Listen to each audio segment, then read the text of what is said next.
Chapter 1. Peter. I saw the beautiful stranger steal the fish I had worked so hard to catch this morning, but I didn't say anything. I recognized desperation when I saw it. Hunger was obvious to those who had been hungry. She had stared at the fish for a long time before making her move, likely contemplating how to get away with it.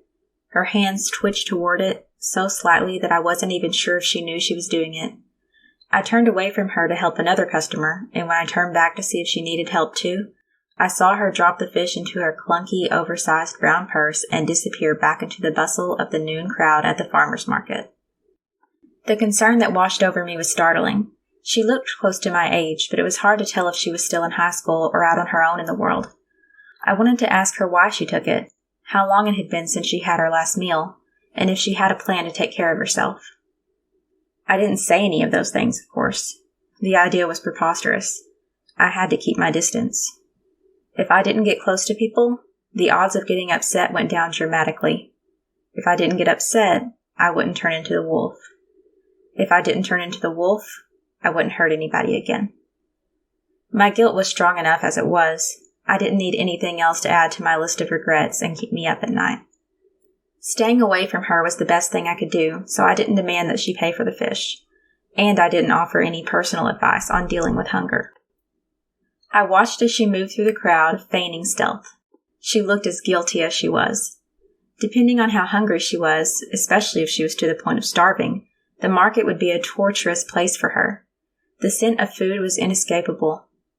Pungent tomato vines seemed to be the loudest of the smells, but you could also pick out the scent of fresh herbs, ripening berries, and the dirt clinging to the root vegetables. If she was experiencing true hunger, as I expected, she wouldn't have the money to pay for anything here. It would taunt her, just out of her reach, unless she was brave enough to steal it. I knew what that was like. I, too, had resorted to stealing years ago, but I did everything I could to avoid it.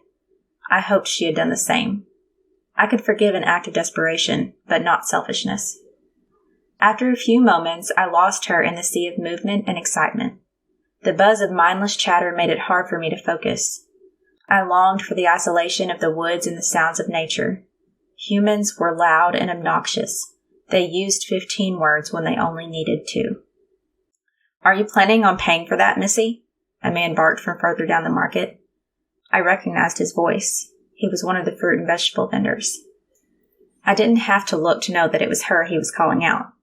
Was this the first time the girl had ever stolen something? Should I have called her out on it before she got caught by someone less empathetic? Should I have taught her how to be better at it? An older couple was picking out a fish at my booth, arguing whether they needed to bake or fry it. The woman swore baking it was better for their health. She had seen it on the internet. The man didn't care. He was 84 years old, and he wasn't going to spend his last days eating subpar cooked fish because of what some idiot said on the computer. "Young people have no respect today," the vendor continued, berating the girl. The crowd quieted to murmurs and whispers. It would have been nice if the vendor didn't insist on continuing his tirade and breaking the peaceful quiet. "You think you can do whatever you want without consequences? Well, guess what, little lady? There will be consequences this time. I'm through with your generation's entitlement and disrespect." I turned my head toward them. The girl still hadn't spoken. She hung her head in shame, her shoulders curling in as if she were trying to disappear. Her arms were crossed, but it wasn't in defiance. No, she was trying to comfort herself. The crowd had started to back away from her as if being a thief was contagious. I told myself not to get involved. I needed to stay out of it. It wasn't a big deal. She could handle it on her own. It didn't concern me. My hands picked a fish up and wrapped it for the couple. I took the money and nodded to them to show my appreciation. They smiled and continued bickering in low voices now that the market was quiet. As if they had a mind of their own, my hands dove back into the ice to get a second fish.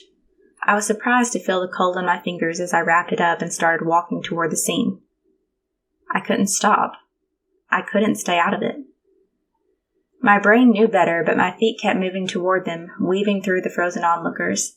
I could hear the tablecloths flapping in the wind, a sound usually covered up by the hum of socialization and the clatter of metal scales. "I'm going to call the police and see what we can do about you," the man muttered as he fumbled with his phone while trying to hold on to the tomato in question. A tomato. He was throwing a childlike fit over a tomato. He had at least 50 more. I grunted to get his attention. His eyes snapped up to mine, the anger melting into fear and surprise as he saw who I was.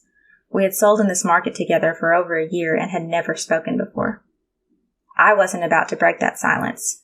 I held out the fish for him to take as payment for the tomato. My fish was worth far more, and he knew it. He took a deep breath and set the phone down. It looked like it pained him to do so, but he sat the tomato down in front of the girl and took the fish from me. I nodded to him to signal that the matter was closed and turned to head back to my booth. The shoppers and vendors rushed to look like they were doing something else instead of watching me. The girl was forgotten as the market gave a collective sigh of relief that I wasn't going to cause a scene. I shook my head to myself as I took my spot behind my coolers of ice and fish. These people had never seen me cause a scene before, but they still knew to fear me. Could they sense the wolf that stalked behind my skin, waiting to come out and punish the vendor for embarrassing a starving girl? Or were they only afraid of me because they had no idea what to expect due to my silence? "Thank you," someone whispered from behind me. I jumped and whirled around to see the beautiful thief standing not 1 foot behind me. She was far too close for comfort. No one besides myself had been behind my booth before. This girl was obviously new to the market if she was comfortable enough with me to be so close. Most people knew I didn't care for small talk and left me alone. Plus, if I had seen her here before, I was sure I would have remembered. I nodded, trying to disguise my surprise at seeing her. I backed slightly closer to the table, feeling trapped when I bumped into it. "Why did you do that?" she asked. Tears filled her eyes and her face was still as red as the tomato in her hand. I didn't realize someone with such dark skin could blush like that. Her embarrassment unsettled me. Was I supposed to comfort her? What were the societal norms for something like this? "You looked hungry," I said. It came out more gruffly than I intended. I was rusty when it came to social interactions, and it was incredibly obvious. She hung her head in shame and started to reach into her large purse. I reached out and grabbed her wrist before she could pull out the fish she had stolen from me. Her eyes snapped up to mine. I pulled my hand back as if she'd burn me. "It's okay," I assured her. "Go eat." Her eyebrows furrowed in confusion, but the eyes themselves took on a new emotion I couldn't name. No one had ever looked at me like that before, at least that I could remember. They were as deep and brown as the earth, and I wanted to know what secrets were buried within them. The girl was so breathtaking and well-dressed. Her dark hair was pretty and clean. So why was she hungry? I couldn't figure her out. She smiled a small, sweet smile of gratitude and left my booth. I reached after her with my tingling hand. Had she really burned it? Or was this simply what it felt like to touch someone else? How long had it been since I touched another person? Years? I stroked my beard in confusion as I watched her disappear. Who was this girl that she had so much influence over my thoughts and actions? "You didn't do her any favors," the vendor said, bringing my attention back to the present. His anger was still bottled up inside with nowhere to go now that I had paid for her tomato. I knew what that felt like, but I still didn't appreciate being spoken to like that. Or at all. "That girl will keep stealing since you let her get away with it, mark my words," he continued, pointing his thick finger in my direction. "One day she'll steal from you. I bet you won't be so understanding then." The shoppers started glancing in our direction again. I began to pack up my cart. No one would be brave enough to approach me after the drama that had unfolded today anyway. Few were in the first place. Do you know why people steal?